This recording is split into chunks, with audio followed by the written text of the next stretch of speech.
going to try hand-holding it today. Another Nerdy Virgin podcast.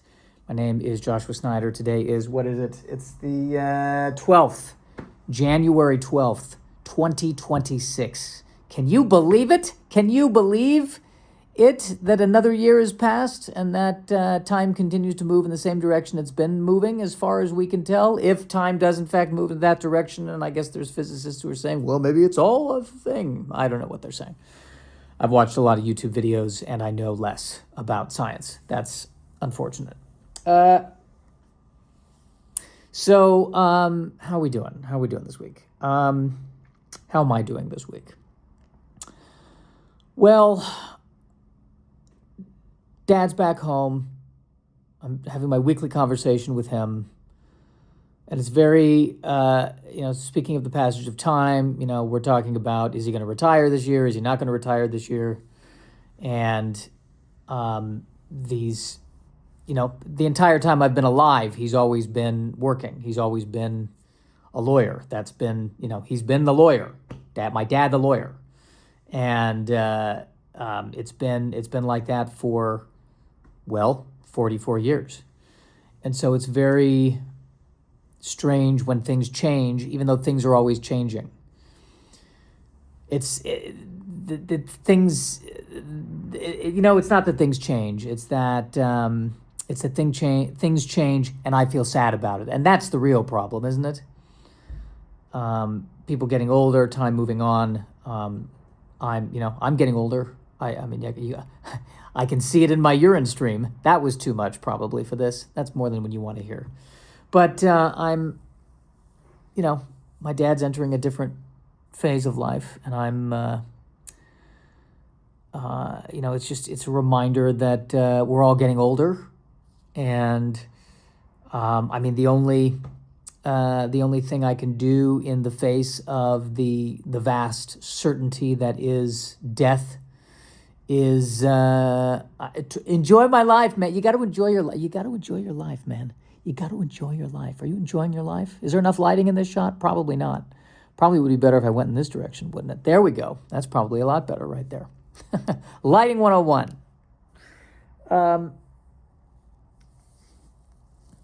The other thing I thought too was that, I don't have kids, obviously. You can tell by the background. And I can't help but wonder if, they always say, oh, you're missing out when you don't have children. When you don't have children, you're missing out. And maybe the one thing that I'm missing out on is the notion that, watching a new being discover the world, and I'm kind of paraphrasing from, I think, an episode of Star Trek, the one where Data has a kid. Watching a new being that you've created observe the world for the first time, and in a weird way, it's like you're young again.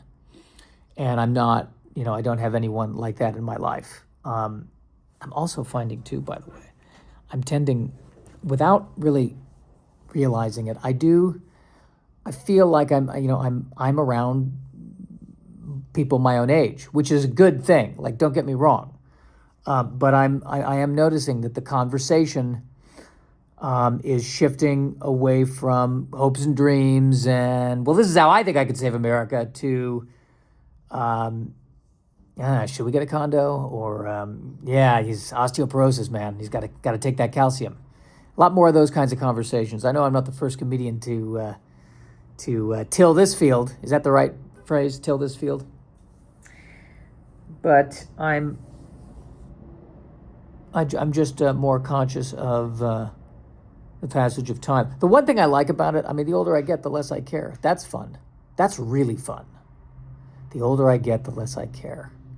I'll tell you right now, I've got some problems with the starships in Starfleet Academy. We're just going to dive right in. How is it 1,000 years and they still, on the exterior, kind of look like ships from 1,000 years earlier? But then, okay, you'll give me this argument. Well, look at a boat. Your average boat is about the same general shape as a boat 2,000 years ago. Yeah, I'll give you that. But I feel like they've evolved past the gunboat gray and the circular porthole windows. Didn't Next Generation have nicer windows? Why is it that the Enterprise D was like this luxury cruise ship, and then every Enterprise after that, they They went back to a much more militaristic feel. But don't don't you miss the leather seats? Don't you miss the carpet? I certainly do. They made Picard mentioned it in Picard season 3. He misses the carpet. But the real world thing, though, it's interesting how, Next Generation's late 80s, early 90s, America's at the top, and the ship maybe reflects the ethos of the times, which is that we're riding high, and now, Enterprise E comes along. It's 1996. It's much more militaristic. It's darker, and then the Enterprises that come later. I wonder if, in a weird way, the design kind of unconsciously is a reflection of what's happening right now. And I will say, I was reading about the Starfleet Academy. It takes place in an era where Starfleet is not on the best of times, and maybe that's fine. So maybe I've just talked myself out of hating on the ship. Look at that. I've managed to argue myself into going, oh, I see why they're doing what they're doing. But still, though, I want something. Dare I say sleeker? I want something a bit sleeker. That's the other thing. The name of the ship is the Starship Athena. I was kind of hoping for. I thought they were going to go. I like the tradition of naming the ships after space shuttles. Isn't that what they were kind of doing? Because you have Enterprise and then Discovery, Columbia. I think was a ship at some point. Athena. We're stepping on Babylon 5 territory. He named all of his ships after the Greek gods and the Greek soldiers. But I guess you can't copyright that, can you? But it is fun to name the ships after the Greek, the Hercules. Take the Hercules into orbit. But we don't have 20th century people who are like that. You can't. It's not the same. It doesn't feel like the same thing. Take the USS David Geffen into orbit. Sir, we've just got word. They're sending in reinforcements. What ship are they sending? They're sending the USS Ray Kroc. Why do they name it after that? He was the one who proliferated McDonald's. Oh, good. Then it's a powerful ship, right? Yeah, the Ray Kroc. Maybe, it's also because just modern American names they're not as mythical. Agamemnon. They're sending the Agamemnon. What ship are they sending in? They're sending the Jerry. The USS Jim. It's just, it doesn't have the same ring to it. You know what I mean? You know what I mean? You know what I mean? Do you know what I mean? More about this. So I guess more in this, Paramount, Netflix, Warner Brothers thing. So Paramount is suing Netflix now? So Paramount, all right. I do not understand how this corporate stuff works. I don't get it. So Paramount bids, Netflix bids, Warner Brothers goes, we're going to go with Netflix. And Paramount goes, okay, we're going to do a hostile takeover. So then they do a hostile takeover bid, and Warner Brothers goes, nah, still don't want it. That's not hostile. No, thank you. And now Paramount is suing Netflix. What? Can they just do anything? I mean, I don't even know what the rules are. I feel like one day, Paramount and Netflix are at war now. Literal war? Yeah. They both got nukes. It's getting serious. It's getting serious. Don't be make sure you pay your subscription fee. They'll know if you don't. They'll know if you don't. So that's weird. Other than that, I'm doing okay on the diet. I did cheat on my diet. I had a chicken sandwich. I ate the bread. I'm sorry. I know. But that's all I've done. I mean, the only other carb thing I do is I'll do rice. That's kind of my one carb thing I do. But I've gotten rid of all the other carbs. I think now it's time, America. It's time. I got to let go of the cheese. I got to stop eating the cheese. It's not good for the cholesterol. It's not good for my bowel health. I know. I'm going to let go of the cheese. It's going to happen. And I think it means I'm finally cutting back on Starbucks. I got to cut back on I've got to cut back on Starbucks. There's nothing I can eat there anymore. Like if I get a protein plate, half of what's in there I can't eat. I can't eat the cheese in the fruit and cheese plate. If I get the protein plate, I'm not eating the little biscuit thing that comes with it, or the cheese, or the peanut butter. I think there's too much sugar in that. I'm kind of bummed. The protein plate was kind of the wake up to my day, and I'm missing it. things change. People retire. Protein plates become too much and not enough at the same time. We're getting a message, sir. There's another ship coming in. What is it? It's the USS Matilda. It's the Starship Ethel. The battleship Ethel. All right, is that enough? How are we doing on time? I'm going to look at the thing. Yeah, 10 minutes. We're good. That's good for today. We need to stop the Borg from destroying our future. We're beaming down to the mid-21st century Earth. We're going to need appropriate clothing. Like casual or formal. Mid-21st century clothing, whatever. Well, I mean, are you expecting to do anything crazy, like go to a wedding? Or, is it just, more like a jean jacket sort of a thing? We got to go here. Whatever it is. Just mid-21st century. I mean, I could give you slacks, but then if you're going to be doing a lot of fighting, maybe jeans would be better. Just make sure it's not a doublet or hose or something. Just mid-21st century. What if we do this? What if we gave you bell bottoms and you're kind of like being counterculture? You are so not the person I need right now. I'm about to violate our orders. If anyone has any objections, say so now and I'll note it in my log. I'm fine with the orders, but can we go back to the old uniforms? The gray, I'm not feeling it. Oh my God, this is so not the time for what you're doing. The perfect time for what we're doing. He's about to note something in the log. I like the gray. You would like the gray. What is that supposed to mean? You have a dour perspective on life. Is it dour or doer? Might be one of those things where in America it's dour, but in Britain it's doer. Can we just not do this in front of everybody, please?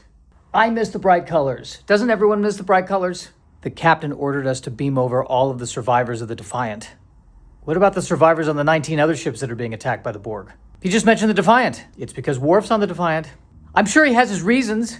Nepotism. I'm sure there's a strategic reason why he's saving the Defiant people and not the other people. Yeah, he was Worf's Chadich. What can you say? Top that, anyone on the Lexington. It's a temporal vortex. Time travel.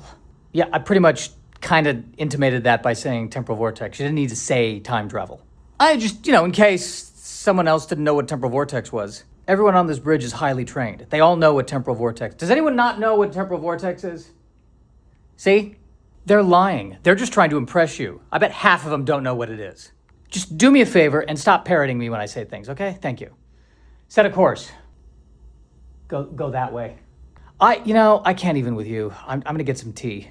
He's going to get that flavored water. You flavor it by putting the bag of the thing in it. Charles Xavier, why do you ask questions to which you already know the answer? Hey, I know we normally play chess, but could we change it up, play something else? Yeah? What is it you want to play? Let's do Connect 4. Is that the tic-tac-toe thing that's in the plastic thing that stands up from the 80s? That or Halo, I think it's more important that we discuss the real game. Hungry Hippo? The Batmobile is blocking my driveway. I'm telling you, man, that's why you should park on the street. I'm going to be late for pickleball. What will the art of pickleball do without you there? How long do you think he's going to be? If he's fighting the Joker, it's an all-nighter. If it's Firefly, 5 minutes. I should get one of those bat signals and shine it and get him to move the car. I think you should too, because I've always wanted to see Batman beat up someone I know. That Star Destroyer is missing one of its balls. Excuse me? Those 2 ball things that are on top of the Star Destroyer? Well, that one's only got 1. I think that's the deflector shield you're talking about. Can it function with only 1 ball? Be fun to see what the Emperor does when he hears about this. What's this I hear about a one-nut Star Destroyer? Emperor, how are you? I'll be honest, I'm a little down. Can a Star Destroyer function with 1 ball? I was about to ask you the same question. Can you ask the Force? The Force is only really good with the big picture questions, but details, Force doesn't know. Well, it looks okay. I just don't like the lack of symmetry. I'd feel better if it had 2 balls. We should probably call Darth Vader. Yeah, I'd call him. Call Darth Vader. Get a second ball on that thing. How come Captain Picard gets a vest? Captain's prerogative?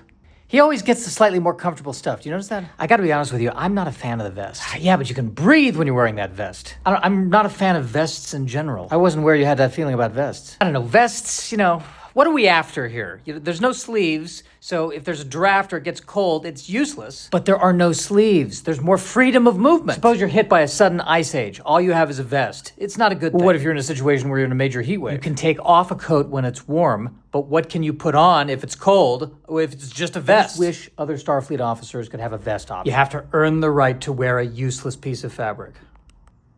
I'm Oliver Queen. We all know you're also the Green Arrow. What on earth are you talking about? No one else on earth has that goatee. I have absolutely no idea. What are you talking? What? The one possible exception is the guy in downtown who's playing Don Quixote. Aside from that, only one with that goatee. That is absolutely not true. Plenty of people have this goatee. I'm sure if it were 1850, that would be true. How do you know that the Green Arrow isn't wearing a fake goatee? So he wants everyone to think that it's you when in fact it's someone else, which puts way more eyeballs on you? Yeah. I can see you rethinking your facial hair situation right in front of me. No idea what you're talking about. We are the Borg. Yes. We are the Borg, but we should be not waiting for Picard to overtly attack us. You know, he's walking through the hallways of the ship. We could get him right now. We only attack when we feel threatened. Okay, he's not threatening us right this second, but he's plotting something. Obviously, he's plotting something. We should not be talking back to us like this. We're only trying to help. We need to stop arguing. We're gonna get slaughtered, man. We're gonna do it. He's right there. He's in the hall right now. Get him. We are the Borg. Resistance is futile. What's with the tubes coming out of your body? They help us achieve perfection. I mean, if you were truly perfect, wouldn't you have less tubes? No, they're perfect tubes. I mean, if I could just like rip the tube right out of you. Don't touch our tubes. Yeah, if I rip the tube right out of you, it destroys you. I mean, it's like Bane times 1,000 over here. We don't get that Bane reference. Well, assimilate somebody who's a Batman fan and then you'll get it. Don't tell anyone about the tubes. They already know about the tubes. You can see the tubes. You're overdoing it on the tubes.